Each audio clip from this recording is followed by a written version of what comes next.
As a Tesla owner myself, this story was particularly interesting in that a man using Autopilot rear-ended a motorcycle, killing the driver. This is not the first time there's been a story like this. There's actually a story coming out of, I think, Australia, and there's a story out of LA, where people have either used Autopilot or claimed to be using Autopilot, and it's resulted in death. I got 3 stories for you. One is the breaking story just from a few minutes ago about a driver being charged with vehicular homicide because he turned on Autopilot and hit somebody. The other story is an old one where a guy didn't get any jail time after killing, I think, 3 people. And then another story where a woman lied and claimed it was Autopilot. But here's the deal. You know, I own a Tesla, and everyone's interested in self-driving cars and what's going to happen. So I'd like to relay my personal experiences with a Tesla vehicle and just immediately debunk, but also provide a PSA.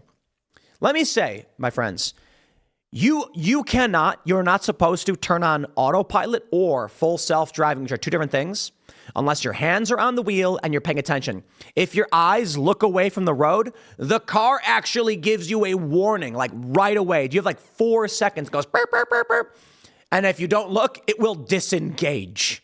I don't know if that's safe or not, but often the penalty for not following the rules right is that Autopilot turns off, which I kind of feel like might make more accidents, but I don't know, maybe not.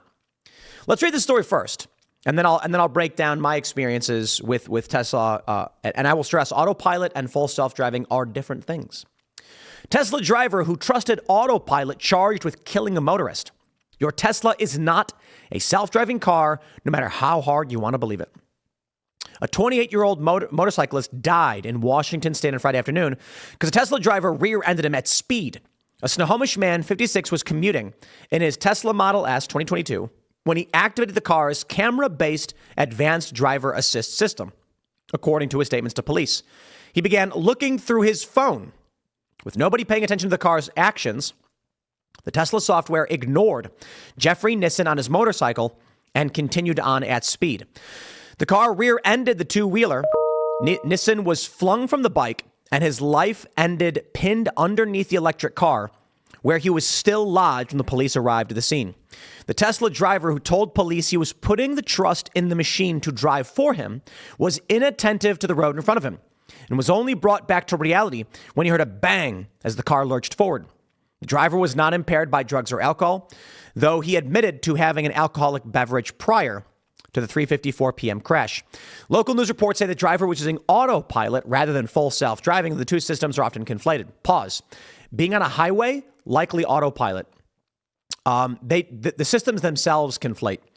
But typically when you're on the highway, there is full self-driving, but it's basically just Autopilot. What does that mean? Autopilot is cruise control and lane assist. That's it. And a lot of cars have it. I have a Honda Accord. It also has cruise control and lane assist and functions similarly to Tesla Autopilot. Full self-driving, now that one's fun.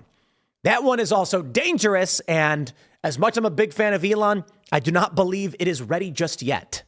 And so there are some limitations, but I'll get into that more if we read more of the news. Full self-driving will stop at red lights. It will start. It will make turns, stop at stop signs. It will yield. Everything full self-driving means it. And it is pretty dang good. I've had some issues, however, so to me, there is no such thing right now as full self-driving. They can call it full self-driving, but I have to intervene way too much for me to consider turning the car on and going to sleep. And I mean that figuratively. The system won't actually let you do that.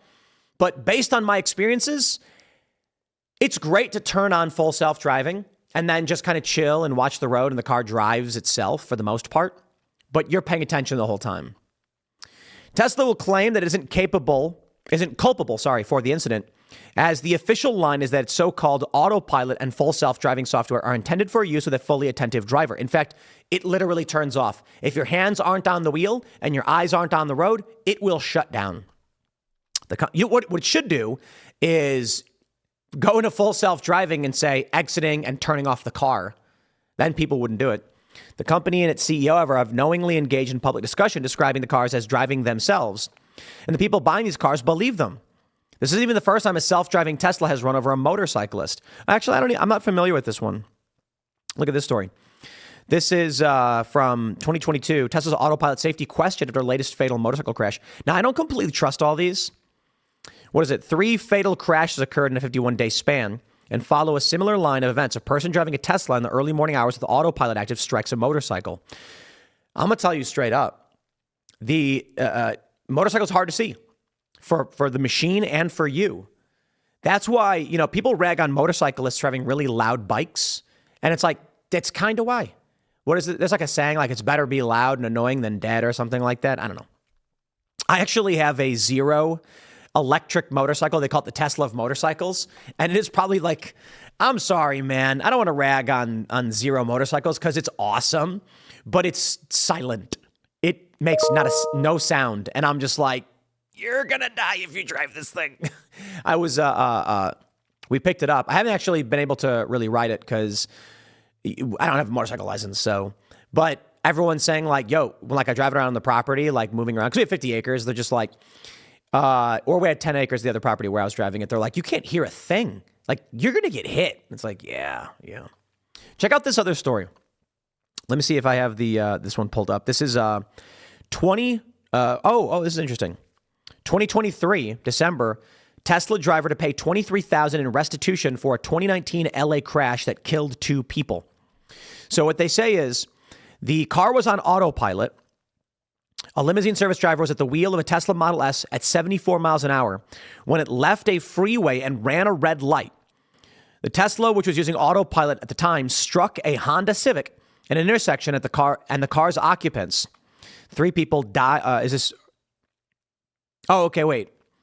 Gilberto Alcazar Lopez and Maria Guadalupe Neves Lopez. Okay, 2 people died at the scene. Their families have separately filed civil lawsuits against Aziz Riyad and Tesla that are ongoing. Donald Slavic, who represented Alcazar Lopez's family, said while they are appreciative of any restitution, it's a very small amount of the damages they have suffered. So this story, this guy's not going to jail. Apparently, this one's legit. The car was on autopilot, ran a red light, and hit people. I don't know what to tell you, honestly. Like, if somebody is driving their car and they're not paying attention, I don't think that autopilot or full self-driving matters. It's meaningless. It's like saying a car in cruise control hit somebody and the driver going, but my car was on cruise control. That's a Simpsons joke. Bart takes the car and then he's like walking around the car because he's 10. And they're like, wait, who's driving the car? And he's like, cruise control, my good man. And then it just, he thought it meant it would turn and everything too. Then we have this story. This one's out of Melbourne, I believe. A woman claimed she was an autopilot before a crash. She pleaded guilty. This is from 6 hours. This is crazy. This stuff's happening right now. Let me tell you, my friends, you can't lie. One of the reasons I love Tesla is that it records all of my driving. Yeah, there's pros and cons. It records everywhere I go, and it records everything I do. Here's the good news. I don't speed, and I always signal, and tracking where I'm at is actually beneficial to me. In the event something happens to me, people will know where I am. Not everybody might like that. Some people might want a mechanical car with no tracking. If that's up your alley, you do it. But let me tell you, this lady, anybody else, if you have a car, you're driving a Tesla, and you want to make a claim, not only, look, it's recording you. It's got a camera facing you the whole time. Welcome to the Panopticon. Me, I'm chilling, and I'm not doing it. I don't care. You choose to buy a Tesla. If you want to live in that environment, you can. If you don't, then don't. Me, I got no problem doing it. There's a big difference between the government spying on you and but if you have nothing to hide, then why be bothered? Nah, if I can choose, sure. If I can't, we've got a problem. I can choose to be in a Tesla. I don't care that the cameras are on. I don't do anything in my car. I go to and from the store or work or the skate park or wherever I'm going, or the casino. And it's actually beneficial to me that it's got all the cameras on it, recording everything. Nobody can screw with my car or steal it. I love it. But that means if you're speeding and you get pulled over, you're like, I wasn't speeding. He's going to be like, bro, you're in a Tesla. Okay? Like, we can just ask Tesla if you were speeding. So maybe you don't like that and you don't want to do it. Now, me, I don't speed. So, and I mean that, like, first of all, I actually rarely drive. So, there's that. But here's the other thing I'll say about this. Let me tell you guys about full self-driving and Tesla. It don't work. You know what's really crazy is that I see these videos where it's like Tesla just completed a full self-drive, and I'm like, these are demo videos from the company. People post these videos where it's like, I just did a 20-minute self-drive and the steering wheel's moving itself. I'm like, you can't do that. In my car, if I take my hands off the wheel, it'll start freaking out. Some people put weights on the wheel to trick the car. But then there's also the eye tracking. If you're not looking at the road, I suppose then people might put fake glasses on. I would never do that. So I got an update recently, and I'm a fan of Tesla, and I like full self-driving.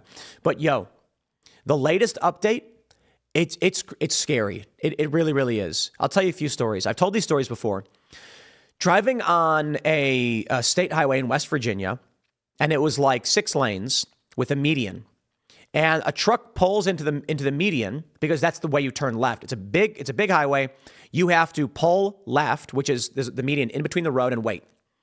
I'm in the middle lane on the right side, and we're heading, I think, north.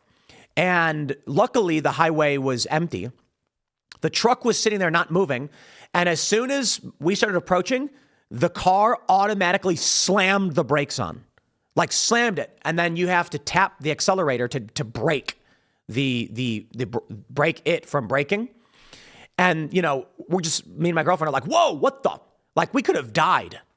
Yeah, if there was heavier traffic and we're going, I think it's 65 miles an hour, and it just slams the brakes on and someone rear ends us, that's crazy. Why? Because a truck was sitting there.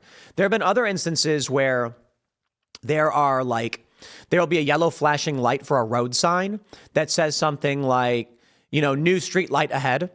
And the Tesla thinks this light is an actual street light, and it displays on the screen as a street light, and it also starts slamming the brakes on, and I have to tap the accelerator to bypass it.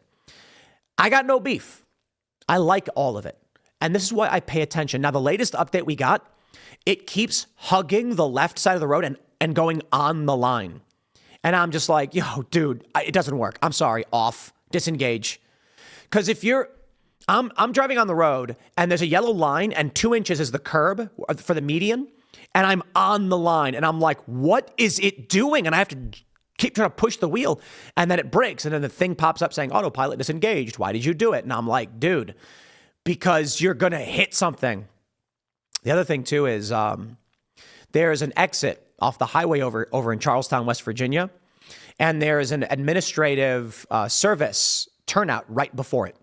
So when you're coming south into Charlestown, this happens to me, I don't know if it happens to anybody else who might be in the area. There is, it'll be like, you know, exit onto Route 340 or whatever. And the turn lane for it will be, you know, I don't know, 200 feet ahead. But then there's a service exit for police and administrators. The Tesla tries to go in there. And I'm just like, what are you doing? There's another thing that happens with the casino. It doesn't realize where it's going. It doesn't understand the road in front of it. And this is an actual road. This is like not like a private road. And so the road splits and one goes into a garage and one goes straight. And you need to go straight to go around the casino. It will go right up into the parking garage and then stop at the garage and just be like, I have no idea where I am now. It's like, okay.